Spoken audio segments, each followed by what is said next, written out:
Limits of the Flesh, Chapter 39, Fantasy Fiction by Azazyel.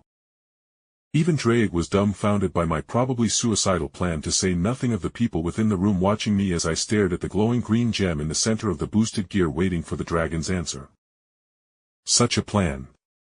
Even with it being a subspecies and more easily allowing such extraction, along with the host being unable to even resist such a procedure. Either way, this act will harm your very life force and greatly lower your lifespan due to the strain such an act will put on yourself if you succeed at all and don't keel over and die. Ddraig spoke frankly, making me frown, but with a glance at the people behind me, I shook my head. Lifespan issues weren't a problem for me, as I could just have Kaneko teach me bedroom senjutsu arts in order for me to practice with Yai or Monet. If Ni and Li didn't already know them. So basically, so long as I didn't die in the process, I could easily fix any issues either by using my self-applied flesh crafting skills, or I could just suffer the process of sleeping with or otherwise cuddling almost naked with a bunch of catgirls. I didn't see any issue with this so long as I don't die in the process. Ddraig, I am going to do it. Letting my future father-in-law fall into an endless coma just isn't right. I said with a confident smile as I placed a hand between Valerie's chest and reached within with my flesh crafting abilities, and instantly, I found the 3 motes of light bound with a rope of misty light, as the subspecies of the Sephiroth Grawl was actually 3 grails, all with the same abilities, but would further enhance the user if all were together. As Jake was being coached on how to integrate another sacred gear into his soul by Ddraig, Rias was holding Akino's hand tightly, as both girls were greatly invested in Jake succeeding in this endeavor.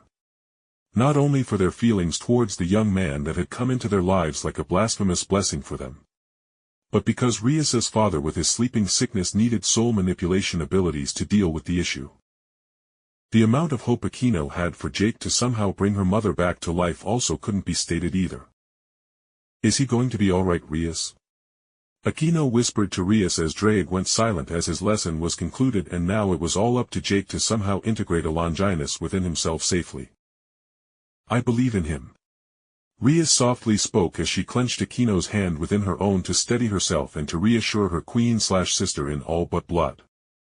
The room didn't have to wait long for a reaction, but rather than Jake pulling out a mote of light or something like how other sacred gear extractions were supposed to go with the previous wielder dying.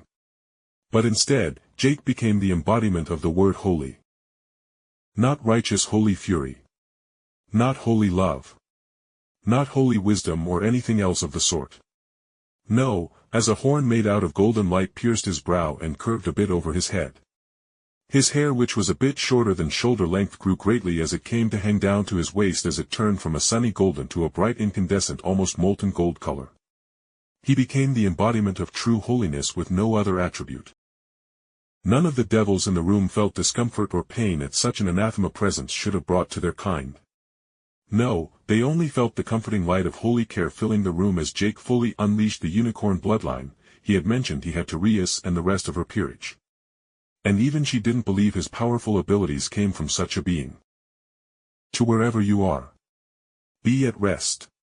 Your journey in the mortal world has ended, and now you can find a new path to a much fairer life in the next. Jake's voice spoke out with a melodic tune of fall leaves crossing over the ground and strong wood groaning in a spring storm. His voice was eldritch, and rather than dull sounds, there were concepts that caressed Rias's ears as Valerie's body morphed and changed, taking on longer hair and her breasts slightly growing, with her emaciated body filling back out as Jake seemingly became a bit thinner himself as he broke down some compounds inside himself to fix up Valerie's body. But finally, Jake staggered in place as his horn of light faded into motes of light and the extension of hair faded away as Jake tottered, and before Rias and Akino could dash over, Surzex all but teleported over as he steadied the young man with an arm around his shoulders. Good job, Jake. I can feel the grail within yourself. Just rest for a bit, my father will be fine for a while, so you can just rest. Rias heard Surzex speak softly to Jake, and Rias could only see Jake's unfocused eyes focus on Surzex for a moment before clouding back over as he blankly nodded and then fully fell unconscious within Surzex's braced arms. Looks like you accept him, Surzex, Zeotica spoke up as he looked at his son, moving Jake into Graphia's arms as he told her to personally watch over and care for him. Jake? Yes, he obviously loves you, Rias. Surzex said cheerily, making Rias squawk in embarrassment, but the older sibling continued. He is not only extremely strong for his age, but his abilities make him highly valuable to the devil race, and I accept him as my brother, as not only he has gone out of his way to protect Rias, but he has even helped our family out of the kindness of his heart, as he knew such gifts in the Phoenix clan cows would a great boon to use while asking for nothing in return.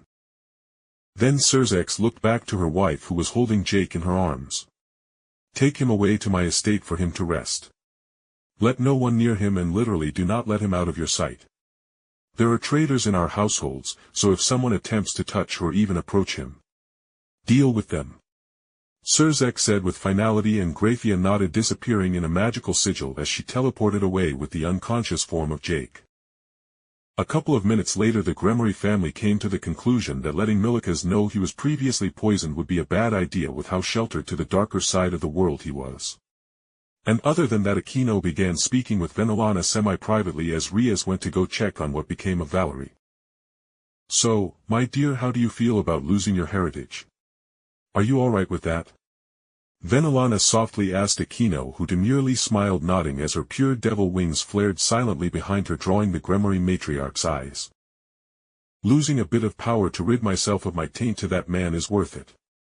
And now with Jake, I could get the Gremory bloodline, so you can be my auntie like I used to call you back when you guys saved me. Aquino spoke as she snuggled in against Venelana, who smiled as she threaded her hands through Aquino's soft black hair. I have always tried to live up to the Gremory name of loving our peerage members as family, and frankly, out of all of Rias's adorable servants and friends, you are my favorite, hee. Venelana joked lovingly as she held the girl in her arms as she began to shake with repressed emotions. Auntie. He can bring back Mama. Aquino wetly whispered into Venelana's sweater, earning a coo from the older devil mother, who pulled the teenager against her breasts to comfort her as she did all she could to swallow the girl in a hug. She all but considered her as her own daughter, with how she had practically raised her past the age of 10 when Rias brought her home. Because in the end, if your daughter brings home another child the same age and you spend years with them, it just kind of falls into place where you naturally adopt them. At least that was Venelana's feelings. Yes, he can.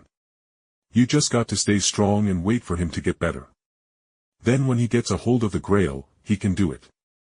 Venelana assured Aquino as she massaged her head, and eventually, the emotional, now pure-blooded devil fell asleep in her arms as Rias and Surzex were arguing in the background about Valerie. Rias all but stomped her feet as she pointed at Valerie.